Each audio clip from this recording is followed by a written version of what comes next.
Hello दोस्तों, स्वागत है आपका मेरे YouTube channel let's study with Poonam में, जिसमें हम जीके जीएस से रिलेटेड टॉपिक के बारे में चर्चा करते हैं और आपके लिए नए नए विषयों को खोज कर लाते हैं।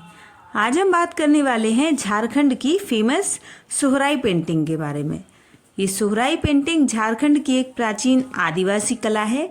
यह एक स्वदेशी भित्ति कला है जिसे आदिवासी समुदाय के लोग अपने घरों की दीवारों पर बनाते हैं। सोहराई पेंटिंग में प्राकृतिक रंगों का इस्तेमाल किया जाता है। इन रंगों को बनाने के लिए लाल, काली, पीली और दूधी मिट्टी का इस्तेमाल किया जाता है।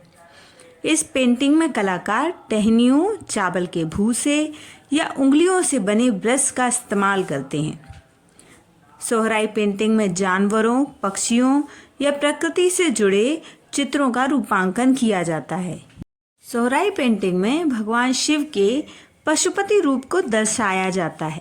सोहराई पेंटिंग में गर्भवती आकृतियां, जानवरों को उनके बच्चों के साथ दिखाया जाता है और इसमें प्रमुख लाल और काली रेखाएं होती हैं।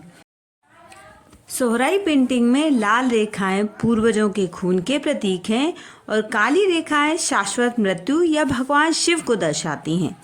सोहराई पेंटिंग को भौगोलिक संकेतक या जीआई टैग भी मिला हुआ है और सोहराई पेंटिंग को एक जिला एक उत्पाद के रूप में भी मान्यता मिली हुई है।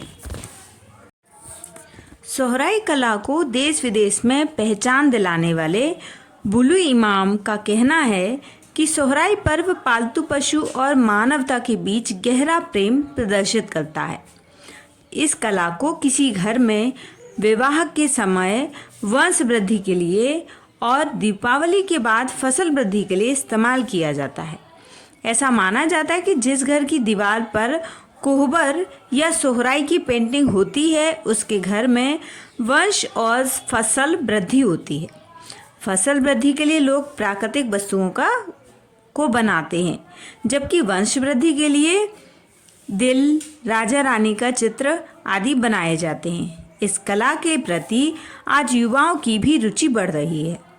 महिलाएं पेंटिंग बनाकर अब आर्थिक रूप से आत्मनिर्भर हो रही हैं और इस पेंटिंग की मांग अब देश दुनिया में भी बढ़ती जा रही है।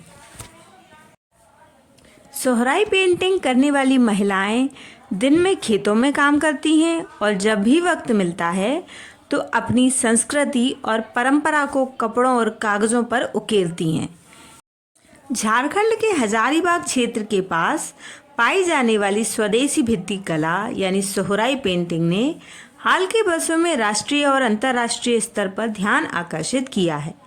इन चित्रों में ज्यामितीय आकृतियां, जानवरों, फूलों, पेड़ों और प्रकृति से संबंधित अन्य रूपों का सुंदर रूपांकन होता है। भगवान शिव को पशुपति के रूप में भी चित्रित किया जाता है, जो जानवरों के स्वामी हैं, दोनों ही रूपों में। यह एक निरंतर प्राचीन प्रथा है जिसमें आदिवासी स्थानीय महिलाएं अपने मिट्टी के घर को और क्षेत्र में पाए जाने वाले हेमेटाइट और मिट्टी से प्राप्त प्राकृतिक रंगों का उपयोग करके रंगती हैं। इन क्षेत्रों को झारखंड के बिरसा मुंडा हवाई अड्डे, रेलवे स्टेशनों, फ्लाईओवर या सरकारी भवनों की दीवारों पर सुशोभित होते देखा जा सकता है। मार्च 2023 में रांची में आयोजित G20 बैठक के लिए सजावट का मुख्य आकर्षण सोहराई पेंटिंग ही रहा है। परंपरागत रूप से सोहराई भारत के पूर्वी भाग में दिवाली के एक दिन बाद मनाया जाने वाला एक फसल उत्सव है। इस त्योहार में गांव की महिलाएं मवेशियों और पशुओं की पूजा करती हैं। मिट्टी के घरों को साफ किया जाता है और सोहराई चित्रों से सजाया जाता है। कोहबर भी इसी कलाकृति का एक रूप है जिसका उपयोग विवाह के दौरान घरों और फर्श को सजाने के लिए किया जाता है।